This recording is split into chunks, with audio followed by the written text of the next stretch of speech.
Ladies and gentlemen, I'm your boy Hove, and of course, we're at the struggle. So today, we're going to sit down with he's a actor, he's a artist, he's a physical trainer. He might wrestle with your mama, just playing. But today, I have the opportunity of speaking with Mr. Chango himself. Chango.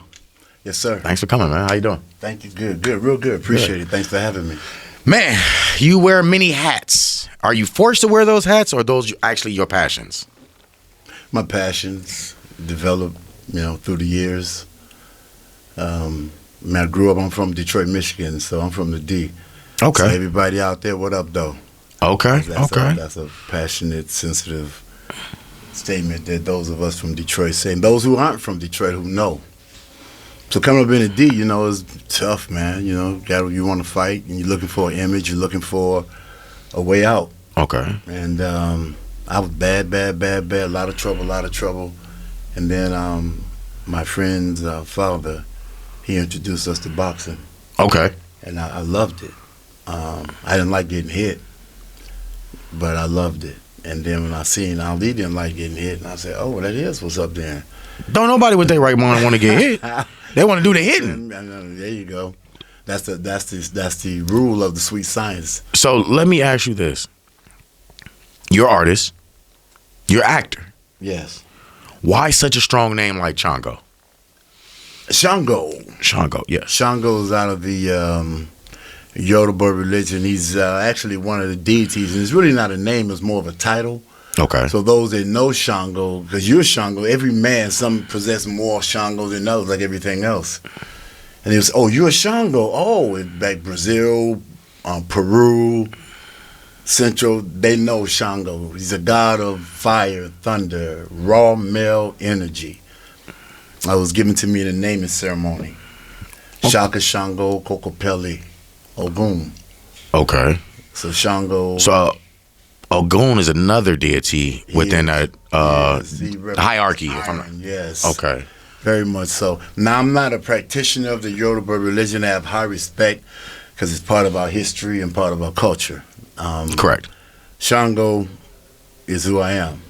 Okay. Mm-hmm. So you represent raw masculine energy. That sounds rough, yeah? Yes, sir. It does. In a Diddy area to say that you say, it like at this time, that's sensitive to say, right? Yeah. But some water? You know what? We have juice and more, I believe, in the waiting room. Yeah, we do actually. I see it right there. We can get a juice in a second. Not a problem, sure. Matter of fact, look like you're getting one now. So, with such a strong name, evidently you're trying to make your own name, and you're coming off strong. And what would be the purpose now to get into music with the name that strong? Well, that name is my acting name, and that's the name very much my legal name and that I go by. But my music name is Luxury. The ladies call me. You went from chocolate. Africa's Shaka Zulu war god to commercial deity. You understand me? What are we doing there? Hey, keeping up with the times. If you don't stay in pace with the times, then time will destroy you. So time dictates the agenda.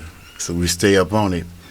And commercially, if I look delectable to them, then that's what it is. Y'all can call me that.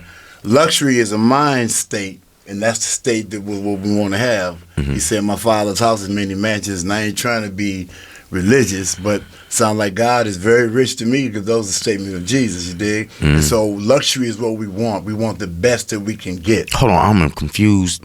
I'm confused now, player. 1 minute, you Yoruba, Africa, which is, for the West African religion, you feel me? Also known as, Santeria? A lot of people in Santeria do it too. Yeah. And then you just mentioned Jesus. So, how does that fit? Yeah, because I'm open. I respect all religions, all cultures, all peoples, and what they stand for. And if that's the angle that you can see what's up, I'm with Jesus. That's the angle you can see what's up, I'm with Jehovah. That's the angle you can see what's up, I'm with Yahweh. Anywhere you go, I'm with it. I'm positive. I got it. Yeah. Why the big focus on being positive? I mean, because that's a creative energy. Negativity is an energy, but the creation of the negative energy and what comes from it is destructive. Okay. Positive energy is creative and it's productive.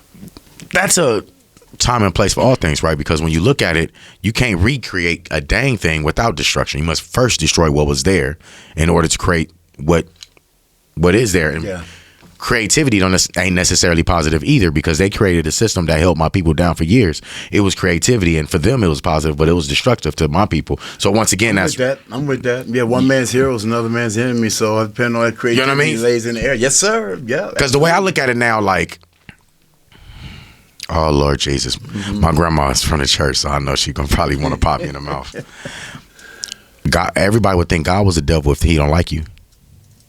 But that's pretty much what's said. You know what I mean? But and he doing the right thing because it's God. You dig? But like, if you in his wrath, you would swear that motherfucker the devil that day. Okay. You know what I mean? 'Cause Okay. He'll be hell and brimstone and lightning and everything coming against you, and the world is against you. So I think really like negative and positivity are just functions of reality. They're not even good or bad. They're just functions. Like on a battery. Right? A battery is positive, a battery is negative, but if you don't put it right there, it ain't gonna do a damn thing. Depending on how you use it, there you go. You feel me? Because like God is not evil, but in the beginning there was darkness though. It wasn't light. That lets you know something about God. Hey. That lets you know he run all of it. Yeah, he with the shits for real. Like, I mean, where did the devil come from? And I didn't even want to get into that. but you know what? The devil probably came from, He's not on. He's part of God. He's I don't know, maybe he like a son or adopted son. I don't know. God run all of it. I think so. I believe so, honestly. I just think, Because if the devil was self-created, we ain't got a chance. no, I just think he a disgruntled family member.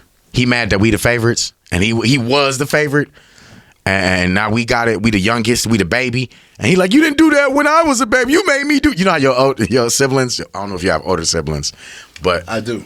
I be the older sibling. Be like, hold on, when I was younger, we couldn't do that, but you letting him do this. So maybe that's what that is. I don't know, because family's bigger than most. So maybe that's what that point of view would be. Now, with outside of religion, how much of that carries onto the acting role? Like you as a person itself, and then you go and act. Well, it's not. I'm not religious at all. I'm spiritual, but what my mother taught me is what you see and is what you get, and what they get in acting, and my principles I stand for, and everything else. So that it's like a chain reaction, domino effect. That one thing affects the other, and it continues. Does it affect how you choose roles?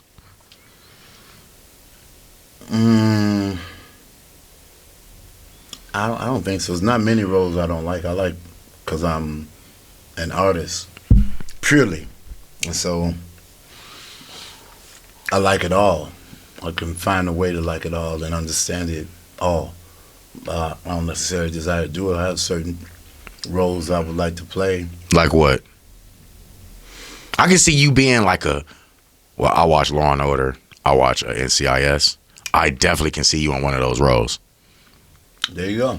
To be honest, I can see you like a detective. Got good eye. You know what I'm saying? Those shows every Like on Blue Bloods, I can see you as a detective. You It's feel not me? my favorite, but NCIS and Chicago PD. Hold on. Chicago Fire, Which NCIS though? LL. But I like all. Oh man, I like Gibbs though. I do too. I love Gibbs. I do too. I love Gibbs. You gotta love Gibbs, man. Yeah. You dig? And then after that is LL, and then the last one, the New Orleans one. I'm warming up to it, but I like LL version better.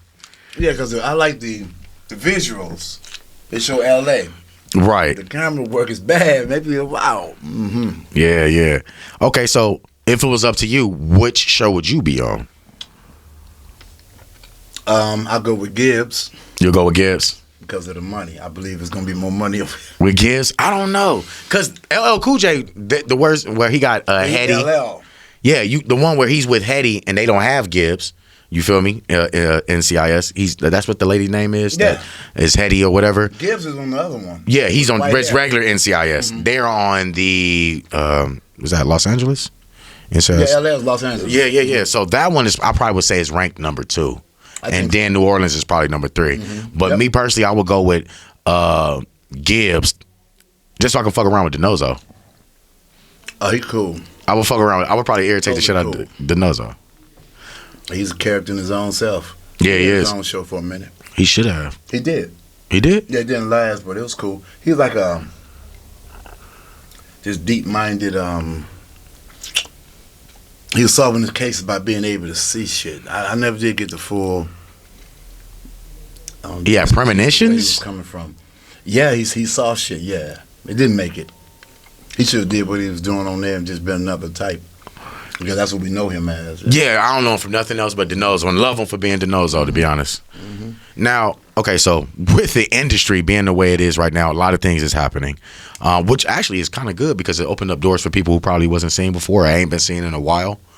And where do you think the industry is heading, especially with all of this? Fanfare is the word I'll choose. Which industry?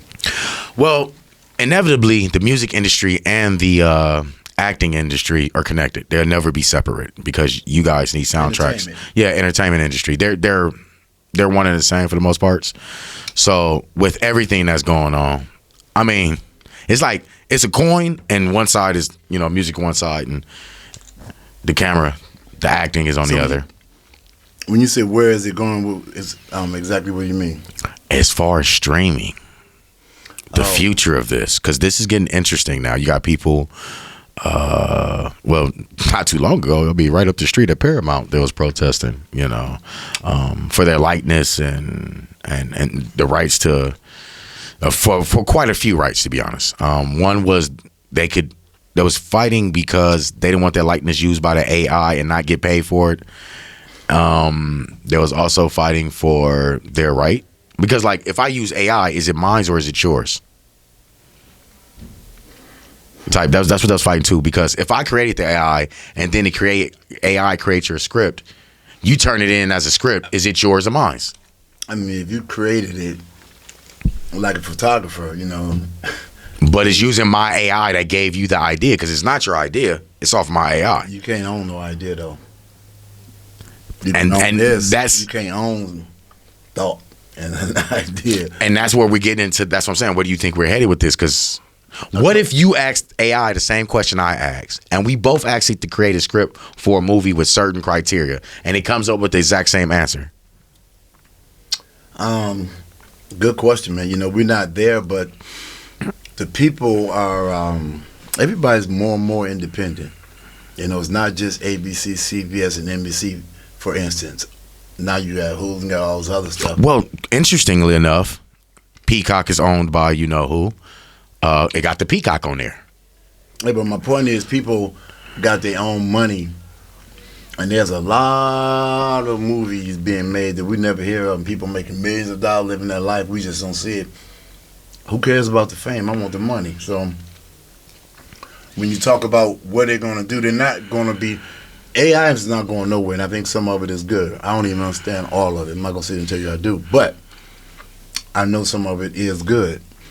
But you're never going to be able to replace the original and the actual with no robot and nothing else. All of it will be aids, but the original is what it is, and you're original, and so am I. And as like they said years ago, ain't nothing like the real thing. That's going to always be.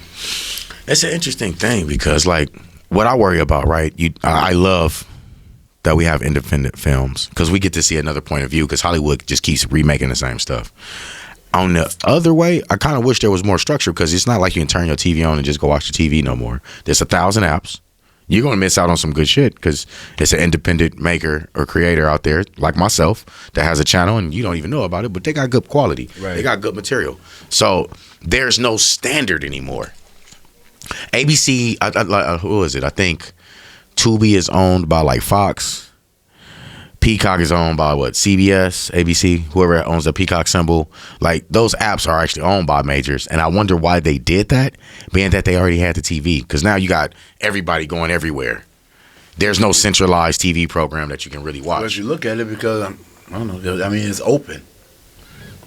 After I think that the privacy thing was removed, and then that seemed like it appeared to make it the airwaves more accessible to, and so excuse me, them being sharks, to me they just jumped ahead of the game of what is going to come eventually anyway. So if you have money, you can start your own network if you have the money, and that's what some people were doing. That's what I did. Okay, that's what I'm saying. So. Well, I did mines because I knew eventually it's kind of clear that the majors are going in a different direction, and there's going to be a lot of changes.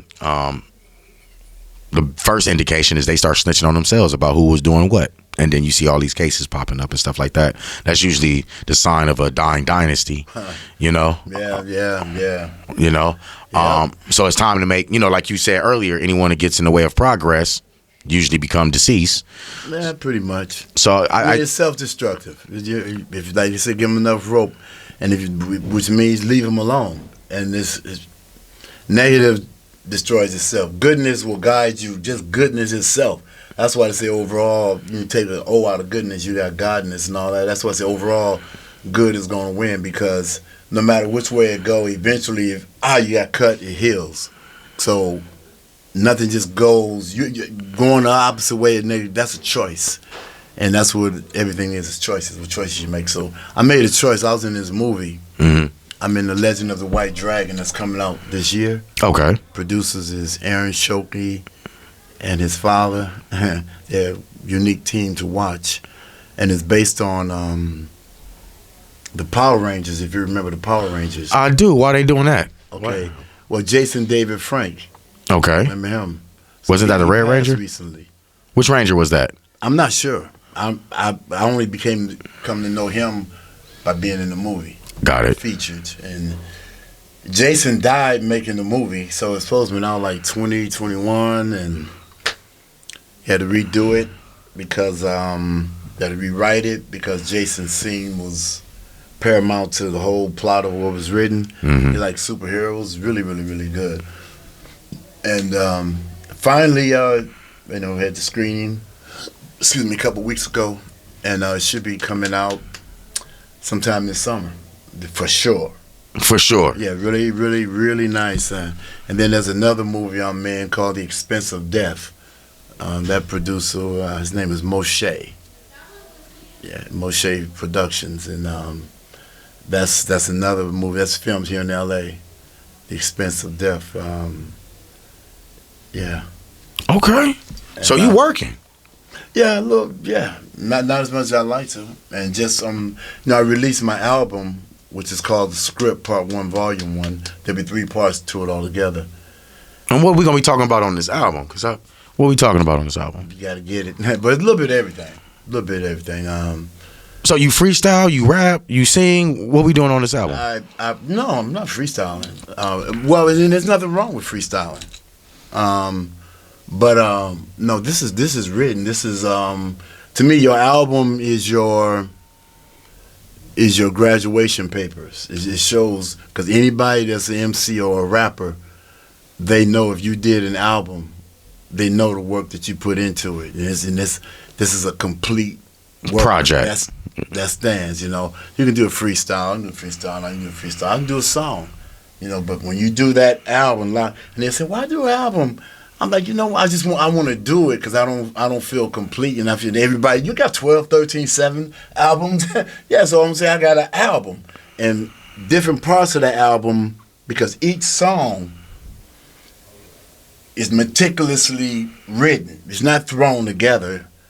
Each song takes a week, 2, 3, a month, or 2 or 3 months to complete, because you're going to be fed something else about what you're delivering in that song. So each song has its own personality. It's not just how you like this one, how you like that one. No. So it's 15 songs. And did you say you take 3 months? Sometimes. Do you? Lil Wayne said this: "I ain't never finished a song." He said what? Do the math. But Lil Wayne is kind of crazy though. He's like genius crazy though.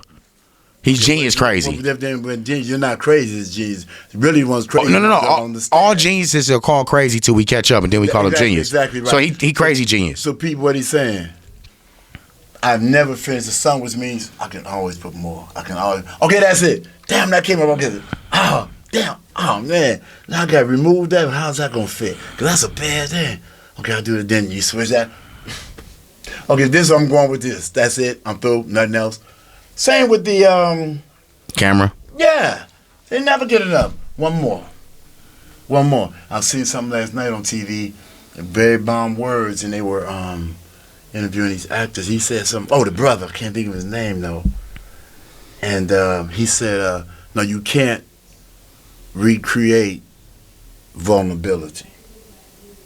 See, you show your vote because that's moment to moment. So if you're able to, not able to, but if you really into a scene that you understand that's that deep that it will bring that kind of emotion out of you and bring you to tears, that's that.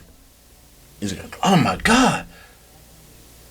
Can you do that again? Can you do that again? I wasn't expecting all that. Can you do that again? So, okay, because you weren't expecting it either, you know. But doing it, when you started doing the scene, you was overcome because you really in it, right? And this thing, you know, wow. Talking about taking my wife? Then you do it again. Boy, it's even more because you understand it more, and so you give it more. Boom. And again, they go look at that one. Nice. Man, never enough. Can we get one more? I told him, I said, I don't think I can do that because each time I'm going, I'm dragging. It's not pretense. I'm not crying. You don't see no tears. Nope. I'm talking about you really. So you're pulling yourself out every time. That's like, I did 25. They come in there, somebody else, can you do another 25? Dude, my shit. My tight right now. Yeah. Right. So I said, okay, my man, I can do one. I can promise you, I will not do another one. And that's it. Because I don't have that. You can't keep recreating vulnerability. So not just to the point of tears, but even when he said everything we've been doing could have been, well, it is being filmed, and it could be a scene. Okay. And if we wrote down everything that we said, when we do it again, it would not be the same. Nope. We hear the same words, and everybody feel the exact same thing, but somewhere in there, that's why they said, let's look at this one. Give us 3 of them. And then they go look at it. Let's take this one. Matter of fact, you know what? I like the beginning of this and the ending of that and the middle of that one. This mesh. Man. That happened all the time. Real talk. So where do you see yourself in LA right now? What's the next movie? You're finishing the movie. It's coming out, what, this year? Somebody is searching me out right now because I've created the energy by the grace of the Most High and following those instructions of positivity by doing my best to stay positive. So I've created the energy that someone is going to call and we're going to do this major project. And the reason I know that because when I did it before and I wasn't even trying, now I'm aware of what's going on. See, I never wanted to be an actor. I came here to do security and personal training, and that's it. And I started acting. Then that happened. So when I think back how that happened, I just remember how hard I was going at it.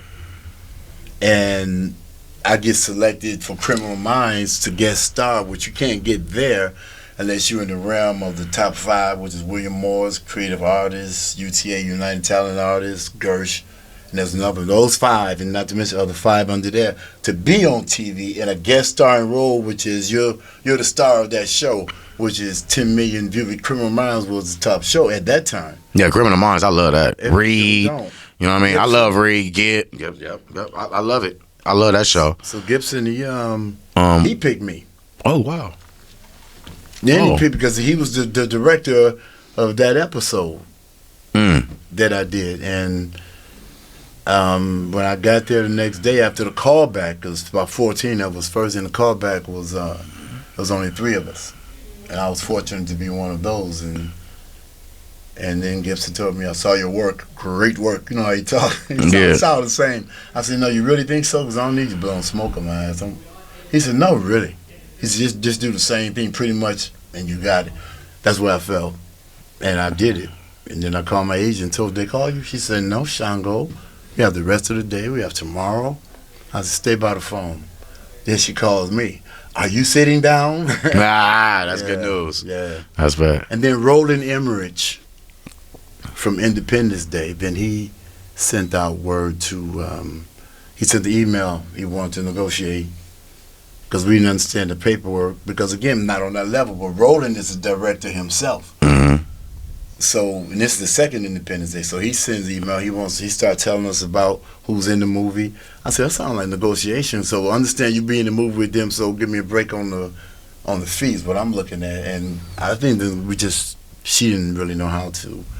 Good lady, but that's what I thought. Man, what could have happened? Because he offered it, and then no audition, And then, yeah, we do want you to come in. I was like, I get my African accent together. You ever watch Game of Thrones? Yeah, hell That's yeah. that brother, that's who beat me.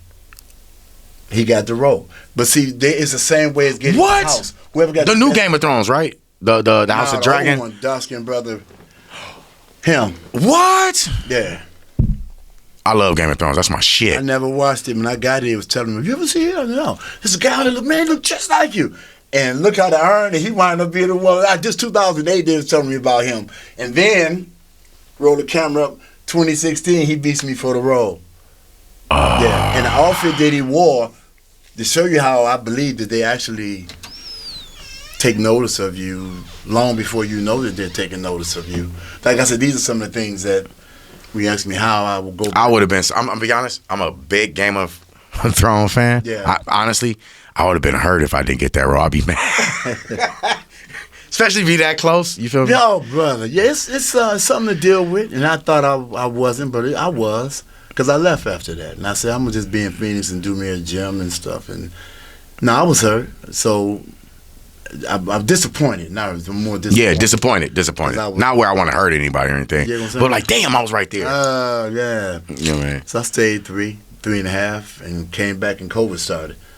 Oh, shit. And then that's another 3. So I've been here 2008, but I've only been really acting 10 years. So you know what, Chango, before we get out of here, there's actors right now, specifically young actors who are trying to stay afloat. They've done a project right now. Mm-hmm. They're trying to keep it flowing. What tips, what advice would you give them? Because it is a lot of mental stress and anxiety in your field, trying to stay relevant. Hell, you a bodybuilder and still got to try to stay relevant. You would think you would just get roles just for that. What advice would you give our audience? Class. Because we're going to get in and stay in class and get into the top class that you can afford to pay. When I got here, I started 2008 because you're going to get picked. If you're a woman and you're blessed with beautiful figure, you're going to get picked that, but empty-headed. Mm-hmm. If you're a man, beautiful body, you're going to get, like I was getting picked, but I was empty-headed. So they called me for all that big stuff, you know, but I would get some of it, but nothing that would extend where I had to extend a long role and compensate back and forth because I didn't have those skills, because I haven't went to school to learn. It's in acting classes where you go over your scenes and you practice back and forth. You do that every week.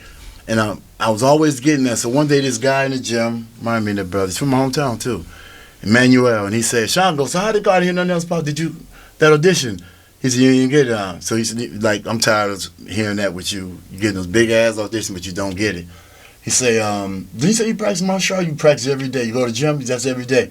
Acting, don't let nobody fool you. Denzel, Brad Pitt, Halle Berry, Angelina Jolie, all of them is in acting class. How you think that? I said, damn. And then I saw the principle of staying sharp. Then I was in 3 classes, and my mind was like a razor. Put a script in front of me. That's how I did Criminal Minds. Mm-hmm. And after that, then that's what I would tell them, stay in class because you're going to be doing roles. That's where you're acting at. But don't get caught in class where, like, a lot of boxers are just good-ass gym boxers when you're going to go out and put into practice what you learned in class. Mm-hmm. I'm in class with some people been in class 3 years and never did a movie. That's senseless to me. You can do student projects where you're not going to get no money, but they give you the real, they feed you food, and they give you gas. You'll get credit, too. Some of them, you do get real IMDb credit, absolutely. Yeah. Because the industry, they know that he's going to be bad when he get out of school, so they know your stuff. I was wondering why I seen some actors that I knew was pro before I turned into the union. And this one guy he was doing this because he's known he's going to be bad. And it was a student project, but these were professional actors who I know was in a union. They was at his projects because that brother gonna be bad. And the guy that's doing Legend of the White Dragon, he did that for $500,000. I know Marvel want to talk to him because he got all them effects. And he did it for $500,000, and Marvel would be another zero, right? $500,000. Yeah, but they looking at him like shit. We can cut down overhead with his skill and maximize profit. Yes. Yeah, you know what? I'll be watching them too. It reminds me, it's almost like cell phones and everything else that was difficult to get at first. Now you go to 7-Eleven and get a cell phone and throw it away and go buy a new one. See, this is how the same thing with the movie. What was all that? Not saying it ain't all that. Photographers are hurting because I can do it on my cell phone. They got a big ass billboard and this picture was taken by iPhone. I'm like, wow. Yeah, they have a movie that said this movie was recorded by iPhone. So while we sitting here buying all these thousands of dollars of camera, I can really. You could. I'm not gonna lie. Even at some events, I just use my Galaxy. You could. And it goes up to 8K. So, but you gotta know what you're doing. I use 4K. I go from 30 clicks per second to 60, so I can get that exact. And if like you said, if you know just a little bit, you can use your phone and. That's amazing. Yeah, and the phone don't cost nothing but the. Man, how about that? Yeah. But I guess you would know how to do the rest. Then you would just do the editing and everything else. Huh? Yes, and you can do that on your phone. Wow. So. Wow. See, like it's finna cut out a whole industry. I don't know how long Canon and all that. Yeah, I don't know how long they're gonna be around. Narrowed it down to simplicity more and more. Yeah, because you can go to iPhone or get you a T-Mobile Galaxy and just be. And film a film, and that's put it to the gimbal because they got gimbals now designed for the phone, and you can move it and it tracks and it auto tracks and everything. Look at that. So I don't know. Well, yes, you do, because you're in the business, but you keeping track with it. So you know what? With me, I don't know which side to go on, right? Because I know that can do what these can do. Mm-hmm. But you, as the guest, you probably look at me shabby if I did it with the phone. But you'll respect me with the Canon. Correct. So it's your perception. Right. Your lack of knowledge. I could have did that shit with this. Right. And did it with 3 angles with one phone that took up half the space. Right. You know, so I think it comes down to. It felt different to me when I walked in and saw the cameras, and it did. Yeah, because when you came in here, you was like, oh, they know what they're doing. But if I had cell phones, you would have been like, oh, these niggas got me in the closet. No, I wouldn't. Your head, you would have said it. No, it's just that this just lets you know it's a higher end. I wouldn't have said it was BS. No, because I did many auditions with my cell phone. That's how you do them now. You know, when Kobe came in, that's what you did. Yeah, right over. Now we stay with it. No more going out to anybody. You just right here, right now. Yep. And that's the convenience, because you know, America, we love convenience. Yep. I used to drive an hour to go in and audition for 2 minutes. No, drive an hour, sit 30, audition 2. And get told 2 minutes. And then get told no. I still got the hour to drive back. And try to figure out why they said no. But now you don't try to figure out. You get now you can do it for 30 seconds. They say no. You're like, shit, I don't give a fuck anyway. Next audition. That's right. Next audition. Hold on, let me switch over the app. Right. So yes, sir. With that being said, is there any words for your people and the viewers before we get out of here? Yes, stay positive. My body, my temple, my health, my wealth. Go to my page, iamshango.com, and you see those 3 little lines you can hit. You'll see apparel, you'll see movies, you'll see music, you'll see different areas on there. This is just the first line of apparel. I'm working with a gentleman that's been in So does your apparels all come out with the titties out? No, this is my design. If you think you can rock it, then you can rock it. Okay. I had this special made. On my shirt, this is in the middle right here. I didn't want to cut through my logo, so I wanted my logo for my shirts that I'm going to wear, that y'all been seeing me wear for years. I had nothing on. Oh, I love that shirt in your chest. Ooh, I love that shirt in your chest. Is that really your chest? All that, and I ain't giving out nothing. Now I feel just sitting here, I'm giving. So I'm not worried about getting, because better give and receive. He's coming. My body, my temple, my health, my wealth. Hip-hop and health. Because that's one area when we get our Grammys and stuff, we got our liquor, power to you. We got our weed, do your thing. Nobody say nothing about health. Dr. CB did. I want to offer that. Dr. CB did. Hip-hop and health. Hip-hop and health. But I'm talking about an artist. Right. Waka Flocka. He's the only one. I think he's the only one. In fact, he got a brand now. And I like him because of that. Him and his wife, right? Mm-hmm. Yeah. East Coast. Yep. Yes, sir. Down south. So, ladies and gentlemen, of course, we got to go, but we love you. We appreciate you. We respect you. We out. Peace. Peace.